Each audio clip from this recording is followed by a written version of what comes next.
মাতা পিতা ভাই বোন আত্মীয় স্বজন সারা দুনিয়ার যত মানুষ আছে এই মানুষগুলোর চাইতে বেশি ভালোবাসতে হবে কাকে? মুহাম্মদুর রাসূলুল্লাহ সাল্লাল্লাহু আলাইহি ওয়াসাল্লাম। কাকে ভালোবাসতে হবে? মুহাম্মদুর রাসূলুল্লাহ সাল্লাল্লাহু আলাইহি ওয়াসাল্লামকে ভালোবাসতে হবে। আর যদি কেউ ভালো না বাসে তাহলে এই মানুষটা কখনোই ঈমানদার হতে পারে না। পারে না। সম্মানিত বন্ধুগণ আমার, তবে আমরা এখন দেখতে পারি যখন আল্লাহ নবী সাল্লাল্লাহু আলাইহি ওয়াসাল্লামকে নিয়ে কখনো ব্যঙ্গাত্মক করে, আল্লাহ নবী সাল্লাল্লাহু আলাইহি ওয়াসাল্লামের আহলে বায়াতকে নিয়ে তখন তারা কি করে?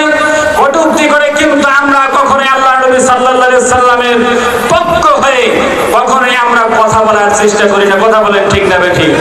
কিন্তু আল্লাহ নবী সাল্লাল্লাহু আলাইহি ওয়াসাল্লাম বলেছেন, যদি কোনো মানুষ ঈমানদার হতে চায়, যদি কোনো মানুষ কখনো বিশ্বাসী হতে চায়, কোনো মানুষ যদি ঈমানের পরিচয় দিতে চায়, সর্বপ্রথম তার কি দরকার?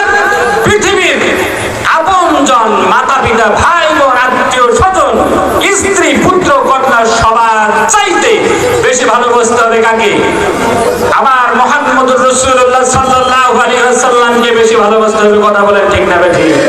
কিন্তু আমরা নামে মাত্র মুসলমান দাবি করি, নামে মাত্র আমরা ঈমানদার দাবি করি, কিন্তু ঈমানদার দাবি করার সঙ্গে সঙ্গে যখন আমার প্রিয় নবী মুহাম্মদুর রাসূলুল্লাহ সাল্লাল্লাহু আলাইহি ওয়াসাল্লামের সম্মান নিয়ে, মান সম্মান আহলে বায়াতের মান সম্মান নিয়ে যখন তারা কি করে প্রশ্ন তোলে, কিন্তু আমরা তখন কিছুই বলতে পারি না। ঠিক কথা বলেন ঠিক না বেঠিক?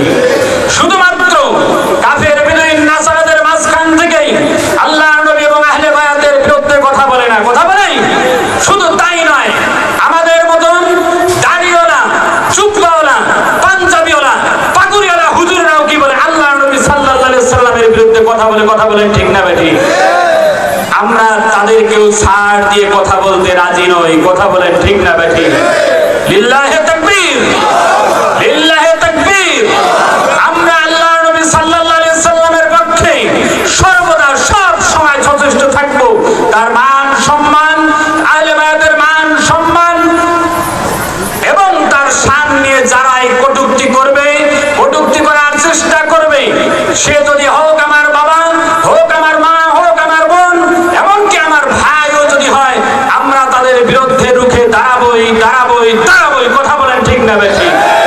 কে কে আমরা বিপক্ষে দাঁড়াতে রাজি আছি? যারা আল্লাহ নবী সাল্লাল্লাহু আলাইহি ওয়াসাল্লামের শান এবং মান নিয়ে বিপক্ষে যারা কথা বলে, আমরা তাদের বিপক্ষে দাঁড়াতে রাজি আছি কিনা বলেন?